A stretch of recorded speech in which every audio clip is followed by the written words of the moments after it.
I have written on the anomaly of the separation of the private and public sectors in our society, a situation that did not prevail before the democratic revolutions of the 18th century. Clearly, this separation creates insoluble conflicts. The sole mandate of the non-democratically run private sector is to maximize profit, and it has no social obligations. The mandate of the public sector is to advance the well-being of the people, which means protecting them from exploitation, among other things. This results in an ongoing war, with each sector trying to gain ascendancy over the other so it can advance its agenda without obstruction. The public sector imposes protective, profit-limiting regulations, taxes, etc., on the private sector.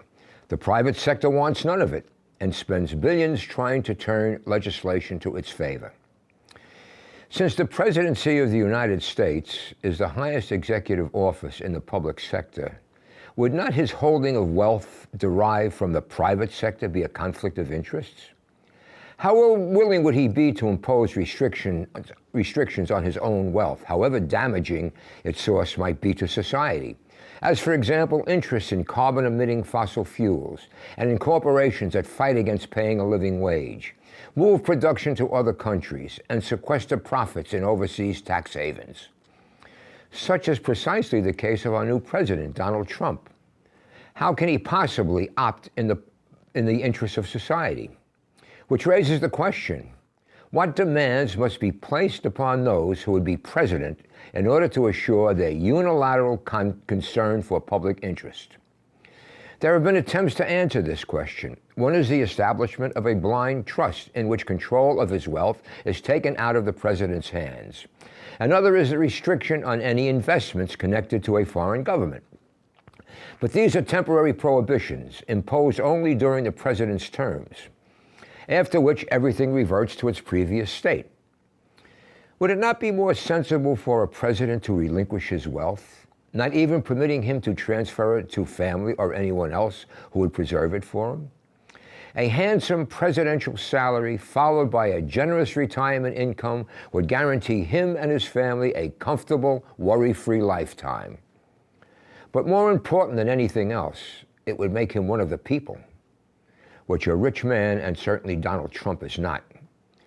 And the people's representative in a people's government, it is essential that a president be one of the people, that he sees the world through their eyes, and that he shares their pain, their efforts, and their aspirations. Donald Trump won the presidency by claiming he did just that, but he faked out his supporters because he is not one of the people, and he shares nothing with them. He is a rich capitalist who is the enemy by definition. He cannot serve two masters, the people and capital, because they are in perpetual conflict with each other. The unequivocal proof of this is our historical inequality, greater than in all advanced nations, and the pitiable economic bind the people find themselves in. It's to this that Trump brilliantly and hypocritically appealed in order to win his office. And once there, he will serve only free enterprise, not a free people who put him there. This conflict, so destructive to social well-being, can only be resolved when the government, the public sector, and the economy, the private sector, are reunited. The capitalist class is attempting a reunification under the aegis of non-democratic corporate control, and Trump is their current frontman. Our one and only battle is to bring the economy, that by which we survive, under the control of the people through democratic government.